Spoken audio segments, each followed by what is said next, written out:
Ladies and gentlemen, from Los Angeles, California. Vamos ter aqui o Ulisses Lopes, que é fotógrafo, web designer, que fez um dos filmes de introdução e fez um filme fabuloso para o encerramento, não percam. O Ulisses pertence à Associação Sociocultural Espírita de Braga e é o presidente da Associação de Divulgadores de Espiritismo de Portugal, da ADEP, e vai-nos falar sobre mecanismos de fuga que utilizamos para não sermos felizes.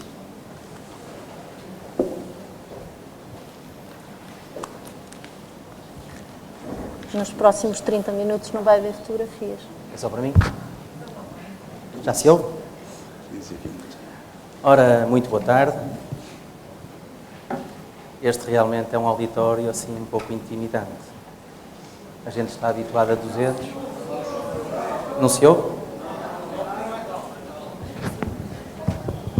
E agora? Está? Então dizia eu que este é um auditório assim um pouco intimidante para aquilo que a gente está habituado a fazer, não é? A gente está habituado a falar para 30 pessoas, a 200 no máximo, de repente aparecem assim uma tropa, não se sabe bem de onde, e está tudo aqui a ver se aprende alguma coisa connosco, ou se partilha ideias connosco, vamos lá ver se estamos à altura dos acontecimentos. Então, sou eu aquele postal que está ali na fotografia, sou mesmo eu, por acaso. É verdade, um autorretrato, de costas de preferência.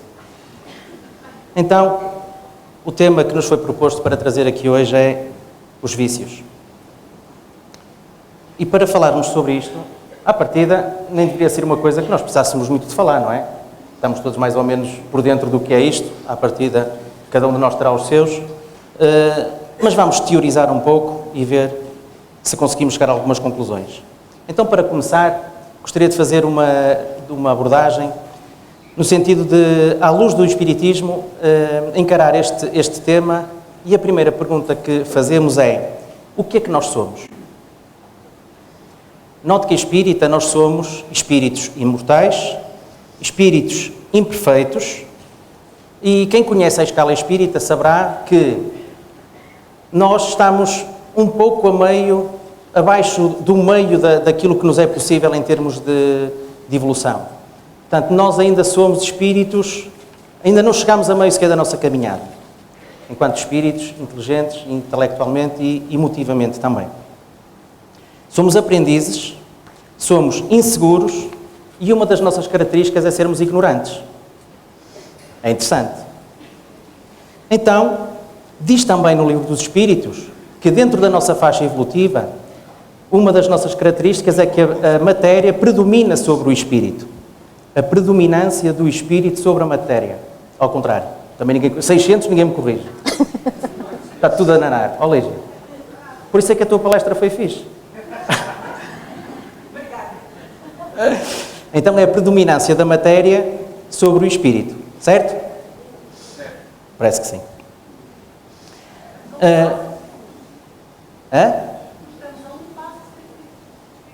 A um passo dos grandes. Então nós somos espíritos imperfeitos. Com estas características que dissemos, no fundo, e uma das consequências destas características é que nós, sendo ignorantes e havendo esta predominância da matéria sobre o espírito, nós fazemos ainda muitas asneirolas. E muitas vezes nós sabemos que há coisas que nos são prejudiciais, mas mesmo assim continuamos a fazer. Exemplo disso foi agora aquela imagem, ou aqui este pequeno vídeo que a Comissão Organizadora colocou aqui, introdutório. Se perguntarmos, provavelmente haverá aqui pessoas que fumam. Se lhes perguntarmos se sabem que faz mal, duvido que haja alguém que pense que lhe faz bem, não é? Mas continuamos a fumar, mesmo sabendo que nos é prejudicial. Ao mesmo tempo,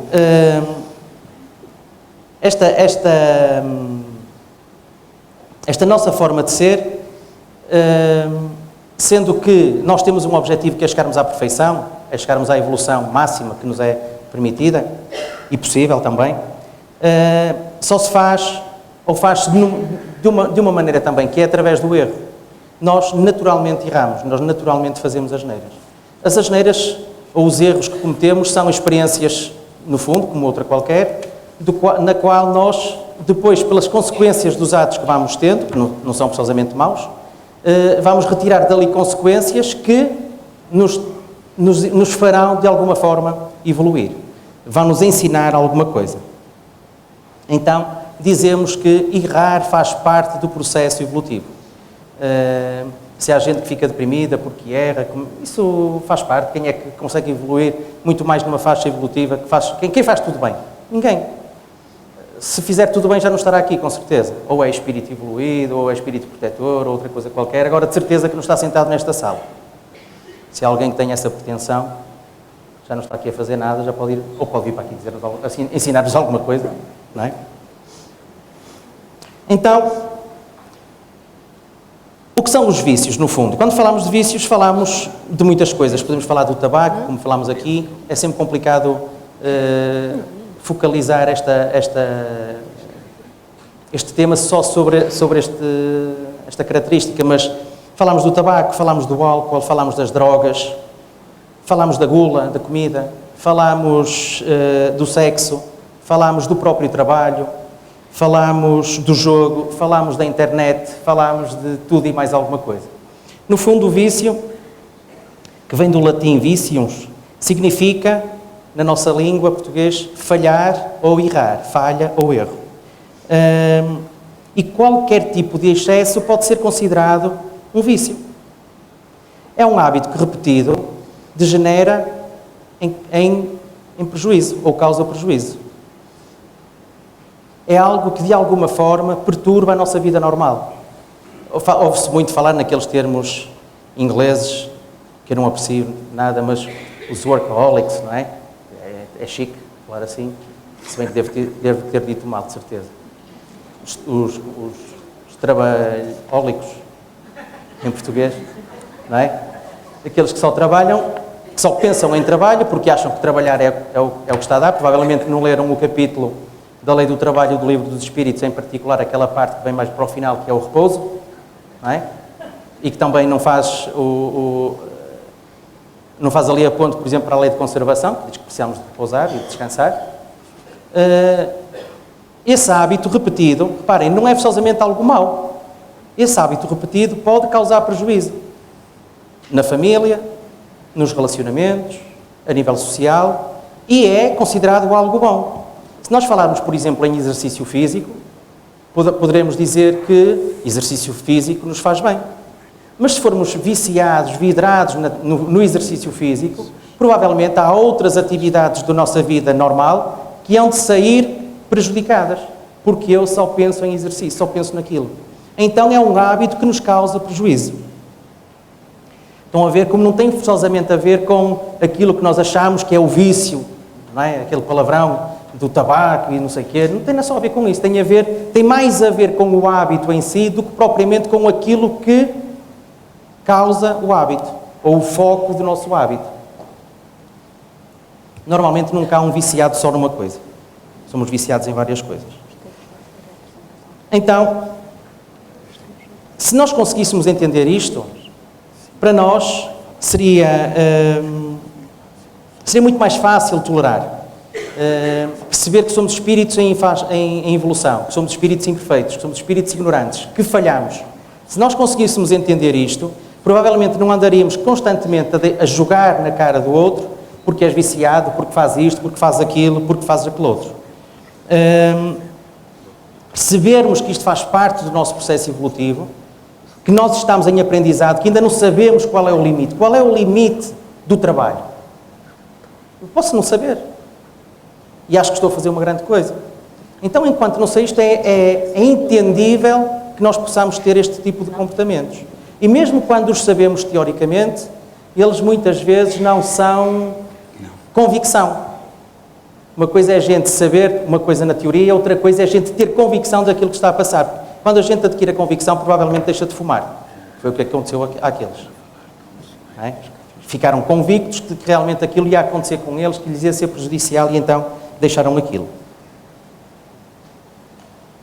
Nós, no fundo, não sabemos mais, é o que sabemos. É o que sabemos fazer ainda. E depois, quem é que não tem este tipo de hábitos? Quem é que não tem um vício? Eu vi logo. Toda a gente ia levantar a mão. Pois não, tem mais do que um. Não é? Então nós nesta escola não somos melhores nem piores, somos diferentes e ao mesmo tempo somos todos iguais. E isto é muito bom, porque ao menos sentimos-nos realmente sentimos que pertencemos à mesma comunidade. Eu não estou a falar isto apontando o dedo a ninguém, estou a falar isto apontando os dedos todos para mim, porque também tenho a minha carga e é bem jeitosa, e não a troco com ninguém, é só minha. Se escusam de estar, dizem-me muitas vezes, quando sabem o tipo de vida que levo e o tipo de profissão que exerço e o que é que eu faço da vida e não sei o quê, só queria a tua vida. Eu digo sempre, eu quero a minha e tu ficas com a tua. Não é? Eu estou muito bem com a minha vida. Então, mediante isto, porquê é que nós nos viciamos?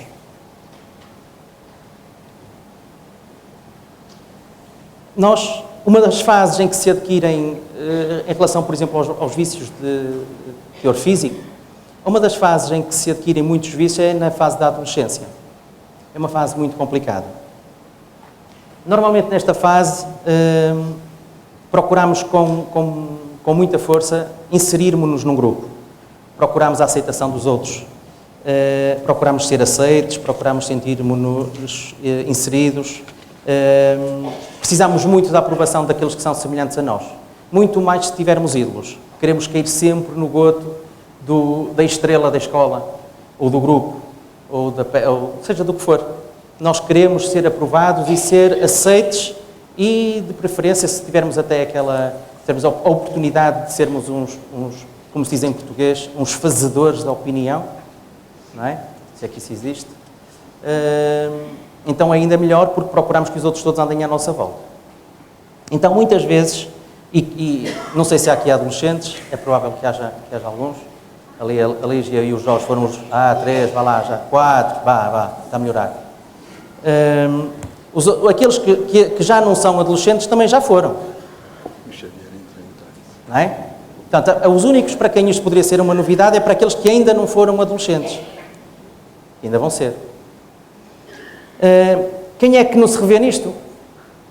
Poucos serão os que não se revêem nisto. Alguns, nessa altura, estariam a borrifar-se. Andavam num mundo só deles e pronto. Mas grande parte de nós revêem-se nisto.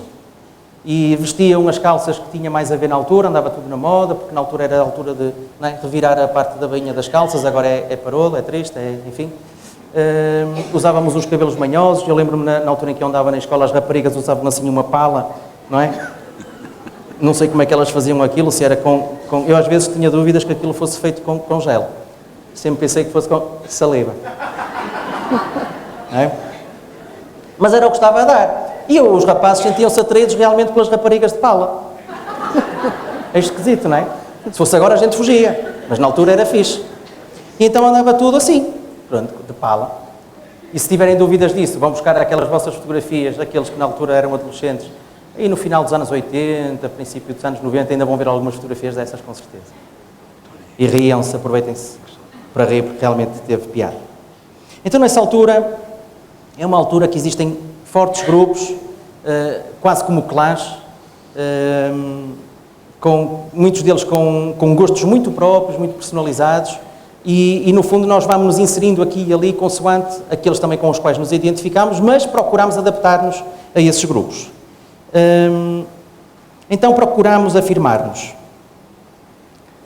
Procuramos a afirmação no meio desse grupo, ocuparmos também o nosso espaço, demonstrar no fundo que somos alguém, não é? Ter também experiências diferentes. Estou a lembrar-me, por exemplo, do tabaco e do álcool, das drogas. Não estou a falar de drogas pesadas nem leves, estou a falar de drogas em geral, em que uns levam aquelas novidades e fuma porque experimenta e ele não quer, mas tu és um betinho ou és um copinho de leite, que era o que se costumava ouvir. Não sei se ainda se diz isso entre os adolescentes. Ainda se diz isso? Diz? Ainda se usa o copinho de leite?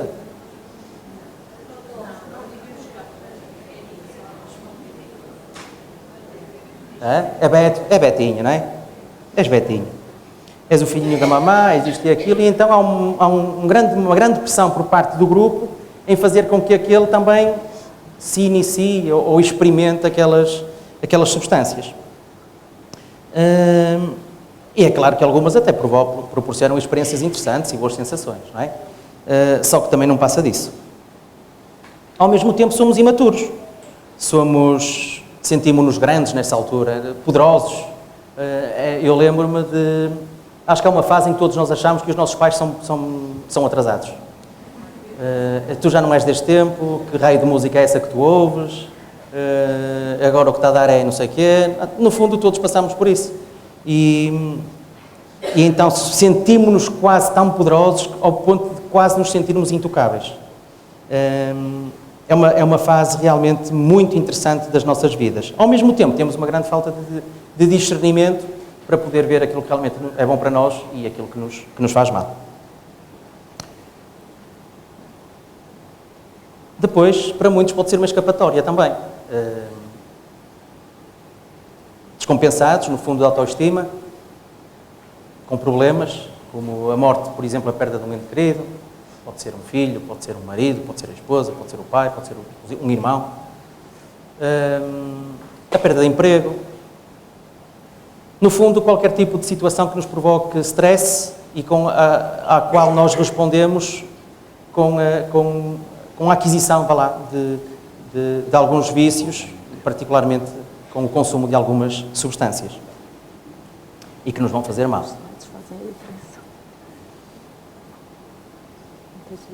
Então isto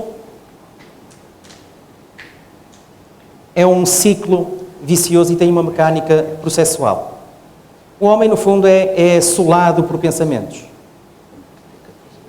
Podem ser destes tipos, todos que falámos até aqui, porque eu quero inserir-me, porque eu tenho um problema, seja ele qual for. A pessoa vive, no fundo vivemos no nosso... E são pensamentos só nossos, e eles vão metralhando as nossas cabeças e parece que não se calam. E então, à ótica do espiritismo, ainda percebemos melhor, por exemplo, a influência dos espíritos sobre nós, e temos uma mãozinha, não é? A ajudar-nos, a bufar-nos ao ouvido.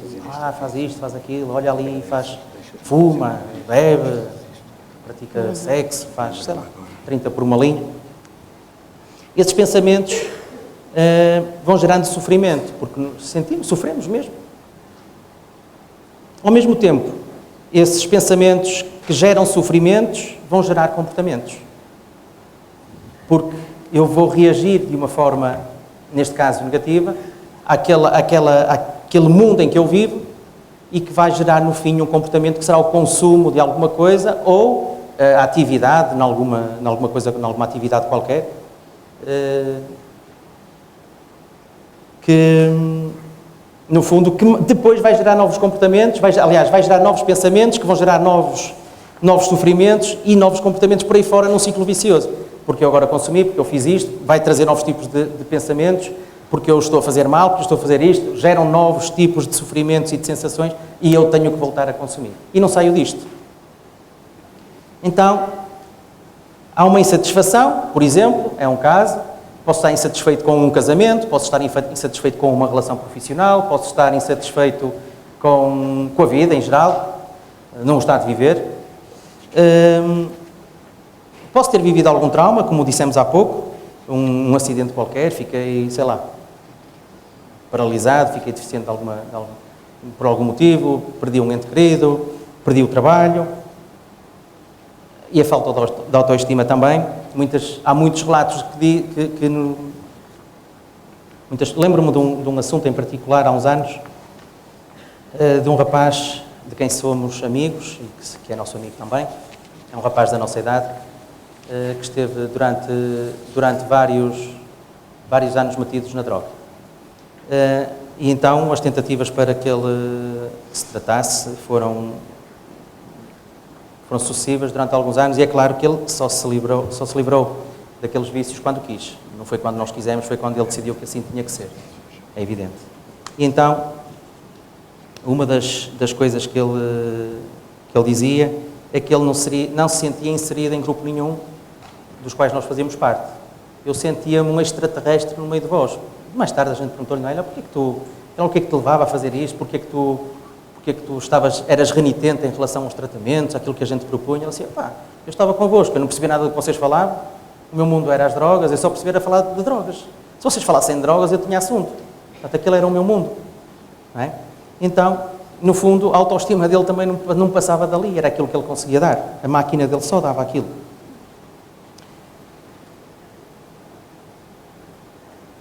Nós dizemos muitas vezes, não é? Não aguento mais, isto é muito difícil, não vou superar, vou-me matar. E outras vezes, em vez de nos matarmos, acabamos mesmo por nos aventurarmos em alguma coisa que nos provoca o esquecimento daquilo por qual estou, como se resolvesse alguma coisa, não é? Assim que passa o efeito daquela matéria, o sofrimento volta, a frustração volta e não conseguimos sair do nosso buraco. Então, como é que podemos tratar disto? A educação, no fundo, resume-se a isto. Mesmo aqueles que estão envolvidos e aqueles que estão viciados em alguma coisa, para poderem sair daquele processo em questão, têm que se educar. É um processo educativo. Não há tratamentos nem há curas. As curas e os tratamentos é a educação. No fundo, é a gente voltar as nossas atenções para outra coisa. E onde é que começa a educação? Evidente que é no seio familiar. Começa e acaba. Eu vou entrar aqui um bocadinho em defesa dos professores e de certeza que vou ganhar aqui um grande número de fãs. Quando se diz que a escola e os professores têm o dever de educar, eu sou completamente contra isso. E isto é uma opinião pessoal e vale o que vale. A escola é feita para instruir. Existe o Ministério da Educação que se devia chamar Ministério da Instrução. Portanto, é uma presunção do Ministério chamar-se Ministério da Educação. O que é isso? A educação, o Ministério da Educação são as casas, são as famílias. A escola pode dar uma ajuda e os professores também, é evidente. Não é? Mas não é dever deles. Não foram eles que trouxeram aquelas criaturas ao mundo, não foram eles que brincaram aos pais e às mães e trouxeram 30 alunos por hora. Não, eram muitos filhos para eles. Tem os deles e já sabe Deus. Para tratar daqueles, quanto mais de tratar agora de 30. Isto foi só uma parte. E foi fixe ou não foi fixe? Já sabia.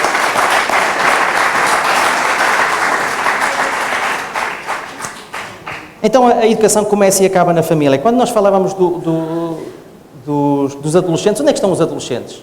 A maioria deles estão nas famílias. 90 e muitos %. Outros, claro que não estão nas famílias, por algum motivo qualquer, não é? Mas é lá, então, que eles estão. E antes de serem adolescentes, são crianças. Quando é que começa a educação de uma criança? Alguém se arrisca? No ventre. Na barriga. No outro. Muito antes do outro. Começa na hora, antes da gente pensar em juntar-se àquela pessoa com quem se vai juntar. Ora bem, será esta pessoa a pessoa ideal também, para além de outras coisas, para ser a mãe ou o pai dos meus filhos? Começa por aí, não é? E depois, pelas relações adentro, a gente vai discutindo os assuntos. A maioria de nós não faz assim. A maioria de nós preocupa-se em educar na hora em que ele nasce. E agora? Não é? Nem sei mudar as fraldas. E agora até há cursos para isso e tudo. Como é que eu vou fazer? Não é? É um drama. Mas ela começa muito cedo. O processo educativo começa connosco próprios. Não temos de estar à espera dos filhos para começar a educá-los.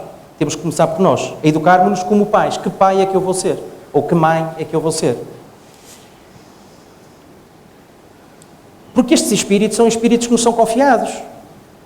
Para já eles não são meus. Os filhos não são de ninguém. Nós somos fiéis depositários de almas que vêm para aprender e que vêm para crescer connosco. E eles vêm com o intuito de ser educados. Eles não vêm com o intuito de brincar, nem sequer de trabalhar. Eles vêm com o intuito de aprenderem, como nós. E eles vêm, pois é outro problema, não é? É que vem ser educado quem está praticamente na mesma faixa evolutiva do que nós. Porquê é que é a infância? O espiritismo aqui é muito útil também e prático na abordagem que faz. A infância, porquê é que o período de infância é tão prolongado? Nós somos os únicos animais que temos uma infância tão prolongada.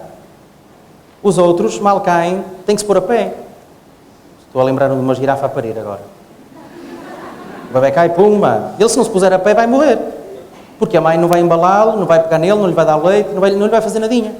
Nós somos os únicos animais, e é mesmo verdade, se tiverem dúvidas, o Jorge há de vir a seguir e vai falar, e podem lhe colocar essa pergunta, se não é mesmo verdade. Nós somos os únicos animais que precisamos destas atenções todas. Não? Ainda há mais, Jorge? Ah, pá, os orangotangos. Que burro. São quase como nós. Então, nós precisamos de acompanhar, estar por perto da criança e depois do adolescente. A criança precisa de saber e o adolescente precisa de saber que tem alguém em casa em quem se apoiar, em quem confiar. Não é? Saber que se tem um problema, e começa logo muito cedo com o tipo de questões que nós lhes colocamos, sem esconder assuntos. Por exemplo, estou a lembrar de um erro que eu acho que cometemos muitas vezes nós adultos, que é quando uma criança está no nosso meio, se estivermos a falar de um assunto qualquer e a criança perguntar: de que é que estás a falar? Isto não é assunto para ti. É mentira. Se não fosse assunto para eles, nós não estaremos a falar em frente a eles. Temos que evitar, para depois não lhes darmos este tipo de respostas. Não, isto não é assunto para ti. Isso quer dizer, é um erro nosso também. Uma falha, uma limitação nossa como educadores. Precisamos de incentivar. E aqui o incentivar, normalmente, há um erro recorrente que eu acho, e como vivo perto das escolas, não pela profissão que tenho, vivo muito perto do meio das escolas, e vejo muitas vezes o que é que os pais incentivam os filhos a fazer, a serem os melhores. Isso é um erro. Os filhos não têm que ser melhores do que ninguém. Se todos tentarem, em 30 alunos, só um é que pode ser o melhor. Não pode haver 2 melhores, nem 3 melhores, só um. E há 30 pais a incentivá-los, na grande parte das vezes, a serem os melhores. Nós, como pais ou como educadores, a única coisa que temos que fazer é incentivá-los a ser melhores do que si próprios. Procurarem dar sempre o melhor que têm deles. Incentivá-los a ser melhores, ajudando os outros também, por exemplo, a ser melhores. Vemos casos de bullying nas escolas, muitas vezes, em que as crianças trazem para casa os assuntos, contam aos pais e os pais nem são capazes de incentivar.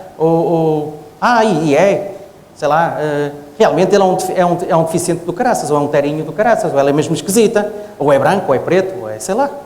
Não é? E então, em vez de trabalharmos a mentalidade daquela criança para ver aquele problema ou aquela situação de maneira diferente, incentivá-lo até a proteger aquela outra criatura, não. Potencializamos o bullying. Não somos melhores do que eles. Procurar orientá-los. Nós, como temos mais experiência à partida, parte-se do princípio, não é? Pelo menos já passamos por aquela fase, algumas coisas a gente revê e percebe bem porque é que aconteceu. Orientá-los a terem determinado tipo de escolhas, a escolherem acertadamente e a fazê-los entender que, mediante o tipo de escolhas que fizerem, vão ter determinado tipo de consequências. E eles não são nada burros. Porque se nós partirmos desse princípio, que os adolescentes são burros, então eu também era burro quando era adolescente e eu na altura não me considerava nada burro. Até me considerava bem inteligente. Então ajudar a crescer. Isto é aquilo que nós temos que fazer. Disponibilizar tempo. Para isso é que é preciso disponibilizar o tempo. Quantas vezes vemos as pessoas ou os educadores substituírem-se por coisas? Não há nada que substitua um pai. Não há nada que substitua uma mãe. Não há absolutamente nada que substitua um educador. Não há Playstations, não há passeios, não há marcas, não há roupas, não há sapatos, não há nada que valha tanto como uma pessoa. Ao mesmo tempo, não há nada que valha tanto como um filho. Não há trabalho que valha tanto como um filho. Não sei se concordo. Em vez de darmos coisas, temos que procurar darmos-nos. Nem precisamos de darmos, é disponibilizarmos, é estarmos presentes. É claro que vai haver uma fase em que, por mais que a gente esteja lá e eles vão ter os segredos deles, faz parte. É assim. Mas, de qualquer maneira, nós temos que mostrar que estamos disponíveis, sem julgamentos. Não é? Quando vemos as nossas crianças com medo de nos dizerem as notas, como educador, por exemplo, das minhas filhas, tenho uma em fase escolar e ela tem muitas vezes receio, não é? Como todos os jovens, e pergunta: pai, não sei que nota vou tirar. Para mim isso é o menos, não é? Que ela vem saber que nota que ela vai tirar. Não sei que nota vou tirar, aquilo não correu muito bem, não sei. Eu pergunto-lhe sempre: fizeste o que podias? Estudaste o que achaste que devias estudar? Achavas que podias fazer melhor? Só tu é que podes responder essas perguntas. Se tu achaste que fizeste o que podias, que deste o teu melhor, o trabalho está feito. Mediante aquilo que fizeres, os resultados que tiveres, é que vais ver aquilo que tens que melhorar. É contigo, não é comigo. E não, é claro que posso ficar triste, mas não lhe posso cair em cima, não posso castigá-la, se ela fez o que devia. Não é? E responsabilizando, eles sabem muito bem o que têm que fazer, eles sabem muito bem o trabalho que desempenham, ou que têm que desempenhar. Nós só temos que apoiá-los. Depois o Espiritismo. O conhecimento espírita, então, é uma ferramenta fabulosa. Na educação infantil-juvenil dentro das associações, a educação do próprio ser humano, nós somos 600 provas disso, ou 500, não sei quantos estamos. Cada um de nós poderá dizer que isto é verdade, não é? O quanto isto nos transforma, as ferramentas que nos deu, o quanto nos tornou mais felizes.